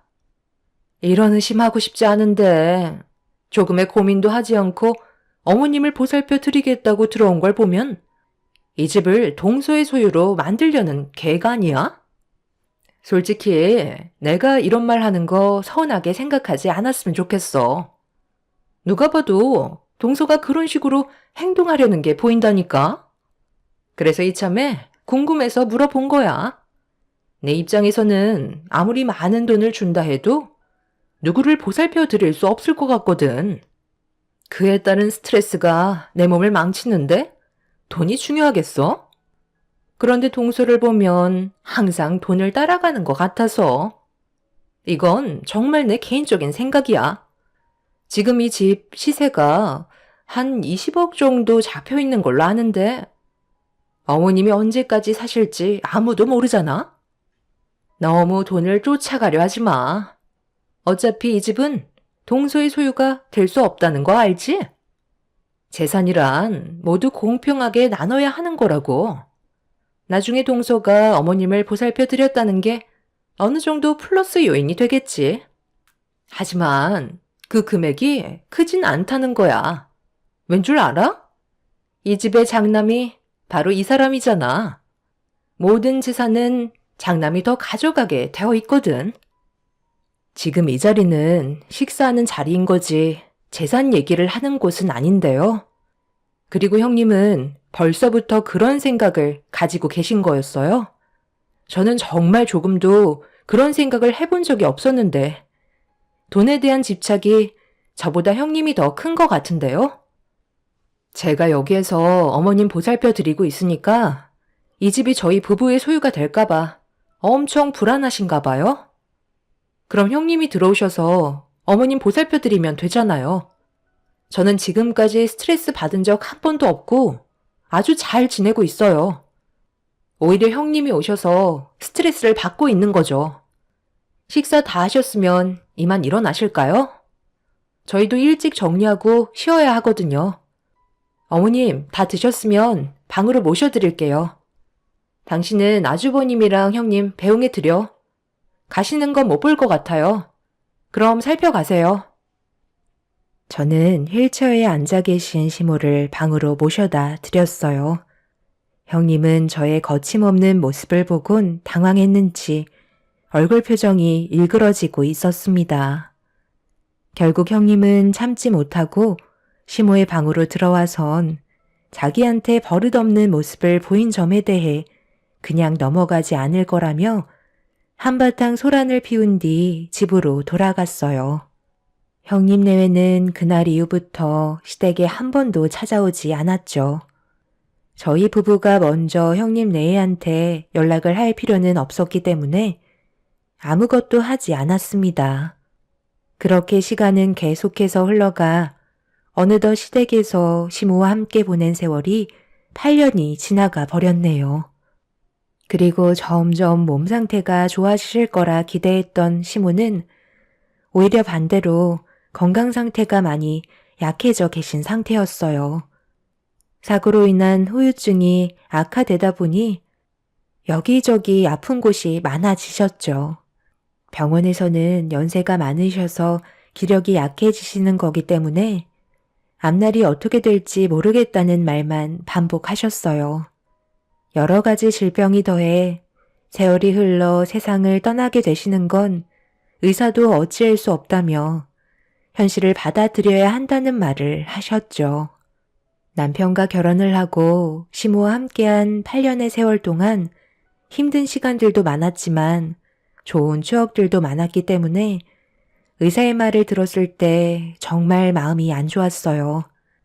그렇게 저희 가족은 다시 집으로 돌아와 우울한 감정을 가진 채 차에서 시모를 내려드리고 있는데 그동안 연락 한 통 없었던 형님 내외가 모습을 드러냈습니다. 동서, 그동안 잘 지내고 있었어? 안 본 사이에 얼굴이 많이 변했네? 고생 좀 했나 보다. 그런데 눈은 왜 이렇게 빨간 거야? 무슨 일 있었어? 딱 보니까 눈물 좀 흘린 것 같은데? 어머님은 그때보다 더 안 좋아지신 것 같은데? 병원에서 안 좋은 말이라도 들었나? 여긴 뭐하러 오셨어요? 저희랑 얼굴 볼 일 없지 않나요? 할 말 없으니까 들어오지 마세요. 지금은 별로 대화하고 싶지 않아서요. 동서가 뭘 착각하고 있는 것 같은데? 내가 지금 동서 얼굴 보려고 몇 년 만에 나타난 것 같아? 우리는 어머님 뵈러 온 거야. 어머님, 잘 지내고 계셨어요? 저희 말 들리세요? 다름이 아니라 이번에 여기 주위 집값이 상당히 많이 올랐더라고요. 그동안 유심히 지켜보고 있었는데 지금이 타이밍인 것 같았어요. 59억으로 올랐던데요? 그래서 집 문제 때문에 얘기 좀 하려고 찾아온 거예요. 동서, 어머님 귀가 안 들리셔? 왜 내가 말을 하고 있는데도 아무런 반응이 없으신 거야? 초점도 거의 없으신 것 같은데? 이 집을 어떻게 하려고요? 집값이 많이 올랐나 봐요. 그동안 얼굴 한번 안 비치고 놀러만 다니시더니 여기 집은 유심히 지켜보고 있었나 보죠? 형수가 생각하는 방향대로 움직이지 않을 거고 얼굴 마주하고 싶지도 않으니까 그만 돌아가 주세요. 내가 방금 얘기하지 않았나? 우리는 서방님이랑 동서 얼굴 보러 온 거 아니라니까요. 어머님이랑 대화하려고 온 거라고요. 지금 어머님 건강 상태가 안 좋으니까 나중에 다시 오세요. 어머님이 이렇게까지 되실 때까지 형님은 전국 일주 여행 다니셨는데 누가 좋게 봐줄 수 있겠어요? 지금은 어머님이 휴식을 취하셔야 하는 상황이라 괜찮아지셨을 때 다시 오든 하세요. 형님 내외는 저희 부부에게 볼 일이 없다며 강하게 밀치더니 시모를 태운 휠체어를 대신 끌면서 집으로 들어갔어요. 화가 머리끝까지 올라온 남편은 뭐 하는 짓이냐고 소리를 질렀고 결국 시속과 몸을 부딪히게 되는 일까지 발생이 되었습니다. 7년이라는 시간 동안 연락이 없던 형님 내외가 갑자기 찾아온 건 시모가 살고 계신 집값이 가파르게 상승을 해서 서둘러 처분하고 싶은 생각을 가지고 있는 듯 보였습니다. 7년 전까지만 해도 20억이었던 집값이 59억으로 뛰었다고 형님은 집의 명의를 시속으로 옮기려는 계획을 가지고 찾아온 거였어요. 그런데 시모의 건강 상태가 심각해져 있는 모습을 보곤 서둘러 처리하려는 듯 시모와 억지로 대화를 이어나가려는 형님 내의 행동들이 남편을 분노하게 만들었습니다. 시모의 건강 상태에 대해서는 조금도 신경 쓰지 않고 오로지 눈앞에 보이는 돈만 집착을 하고 있었죠. 시모의 건강이 어떤지 한 번도 살피지 않았던 사람들이 돈에 눈이 멀어 난리를 치는 모습을 보니 사람이 아닌 것 같아 보였어요. 중간에서 힘들어 하시던 시모는 형님 내외한테 많이 실망을 했는지 힘겹게 입을 여셨고 형님은 시모의 한마디에 화를 내고 말았습니다. 너희들한테는 10원짜리 하나도 주지 않을 거니? 조금도 기대하지 마라. 얼굴 보고 싶지 않으니까 내 앞에서 사라지지 못해. 어머님, 방금 뭐라고 하셨어요? 지금 10원짜리 하나도 주지 않겠다고 하셨어요? 저희가 뭘 어쨌는데요? 사는 게 바쁘다 보면 그럴 수도 있는 거지. 뭘 그거 가지고 서운해하세요? 뭔가 상당히 착각하고 계신 것 같은데요. 어머님 세상 떠나시면 저희가 두 눈 뜨고 당하기만 할 것 같아요. 법적으로 소송을 걸어서라도 뺏을 수 있는 건 전부 다 가지고 갈 거라고요. 형은 엄마 앞에서 이런 모습을 꼭 보여야 하는 거야? 병원에서 오늘 뭐라고 그랬는지 알아? 엄마가 연세도 있으셔서 사고가 난 이후부터 좀처럼 회복을 하지 못하고 계셨는데 시간이 지날수록 기력이 떨어지다 보니 점점 약해지셔서 건강 상태가 더욱더 안 좋아지셨다고 했소.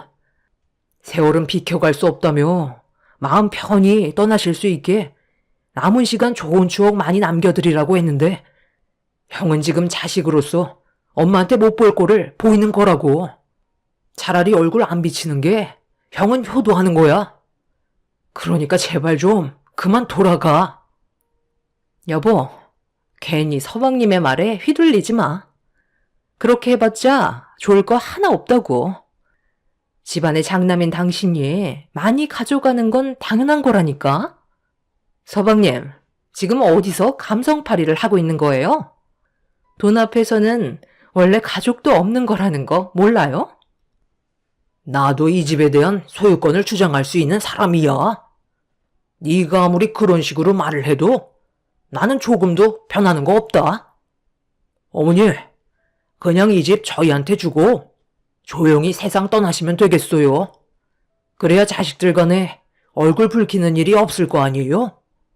저희가 계속 싸우는 모습을 보고 싶으신 건 아니시죠? 편히 눈 감으시려면 저희가 원하는 대로 해주셔야 할 거예요.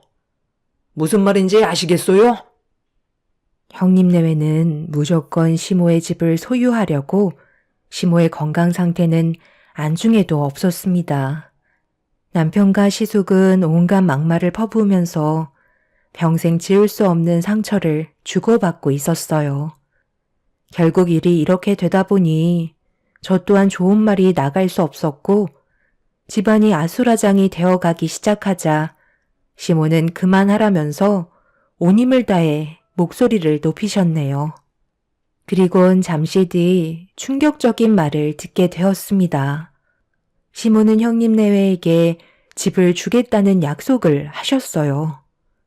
남편과 저는 말도 안 된다며 절대 그렇게 하지 말라고 당황해하고 있었습니다. 그 대신 조건이 있다. 이 집을 너희들한테 줄 테니까 나도 바람 좀 세게 해주면 좋겠구나. 작은 애들과는 그동안 함께 보낸 시간이 많지만 너희들과 보낸 시간은 내 몸이 이렇게 되고 난 이후부터 한 번도 없었잖아. 내 마지막 부탁이다. 일주일이라도 좋으니까 너희들이 다니고 있는 천국 일주 나도 좀 데리고 다녀줬으면 좋겠다. 59억의 집을 주겠다는데 이 정도는 해줄 수 있잖아. 어차피 나한테도 남아있는 시간도 많지 않은 것 같은데 너희들 싸우는 것도 보고 싶지 않고 바람 좀 쐬면서 마지막 순간을 맞이하고 싶은데 내 부탁을 들어줄 수 있겠니? 그렇게만 해준다면 이 집을 너희한테 넘겨주도록 하마. 그 정도는 당연히 해드릴 수 있죠. 이 집의 소유가 저희들께 된다는데 그 정도도 못 해드리겠어요? 걱정하지 마세요. 당신도 그렇게 할 수 있잖아. 어머님이 우리와 여행 한번 가보는 게 소원이라고 하시는데 당연히 해드려야지. 안 그래? 엄마는 지금 정상이 아니라고요. 언제 어떻게 될 줄 모르는 몸 상태로 어디를 가시겠다는 거예요? 차라리 저희와 함께 하세요. 형이랑 형수가 뭘 해줄 수 있을 거라 생각하는데요. 오히려 막대할 수도 있다고요. 여행은 저희랑 다닐 수 있잖아요. 오늘이라도 너희들과 함께 생활하고 싶은데 어떻게 생각하니? 그렇게 해줄 수 있는 거지? 그럼 너희 집으로 출발하도록 하자. 남편은 절대 안 된다며 난리를 쳤지만 시모는 저희를 바라보시지 않았어요.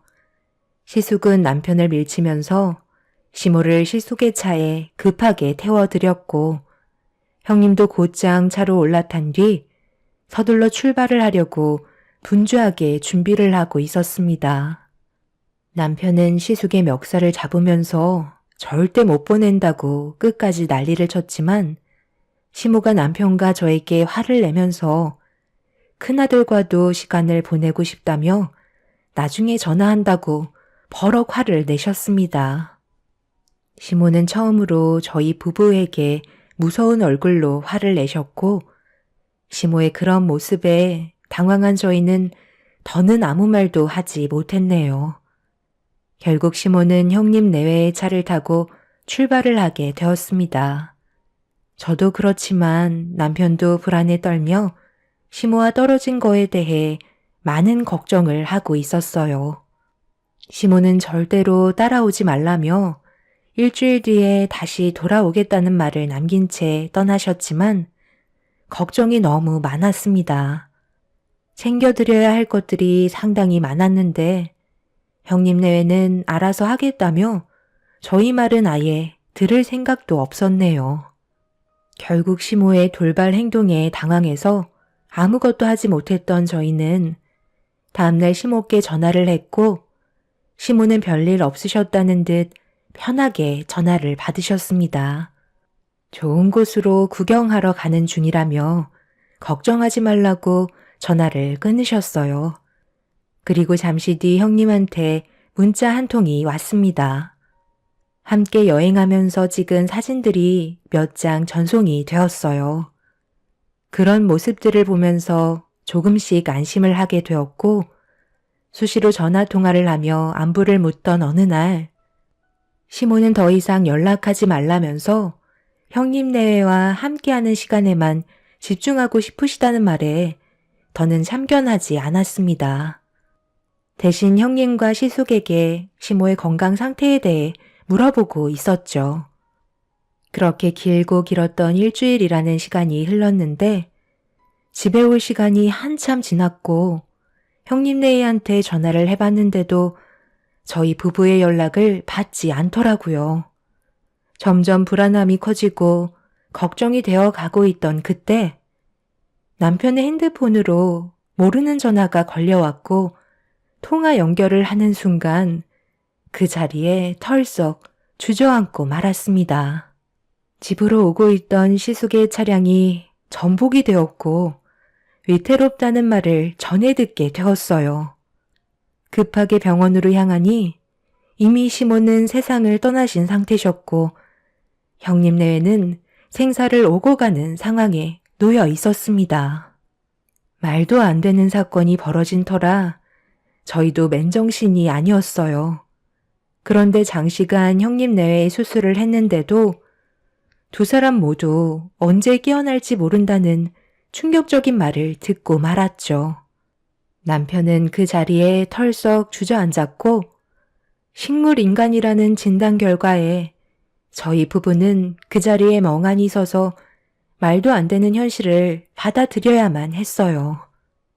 말도 안 되는 사건이 벌어졌는데도 시모의 장례를 치러야만 했고 형님과 시숙이 깨어나기만을 기다리고 있었지만 조금의 희망도 없는 현실에 하늘이 무너질 것만 같았네요. 시모와 제대로 된 작별 인사도 못했는데 너무 갑작스럽게 가셔서 저와 남편은 하루하루 사는 게 너무 고통스러웠어요. 그런 시간이 어느덧 8개월이 흘렀고 어느 날 저에게 문자 한 통이 도착한 알람음이 들려왔네요. 그런데 생각 없이 문자를 보자마자 충격적인 내용을 보고 말았습니다.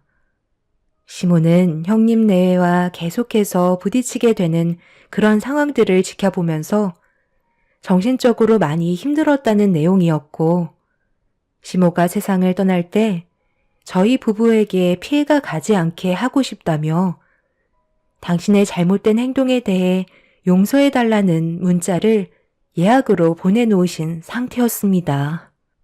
말도 안 되는 진실들이 밝혀지면서 저는 그 자리에 주저앉았고 남편도 시모에게 예약 문자가 온 내용을 보며 경악을 하고 말았어요. 시모의 선택이 저희를 너무 혼란스럽게 만들었고 지금도 어떻게 해야 할지 몰라 눈앞이 캄캄한 상태입니다. 여러분들께서는 저희가 앞으로 어떤 삶을 선택하면 좋을지 의견을 주실 수 있나요? 시모의 계획으로 인해 엄청난 일이 벌어졌지만 문제는 형님과 시숙은 식물인간 상태로 병원에 누워만 있는 상태입니다. 문제는 조카들이 있다는 게 걱정이죠. 어머님이 남기고 가신 집을 처분하고 조카들에게 줘야 하는 걸까요? 어떻게 해결해야 할지 몰라 너무 답답하네요.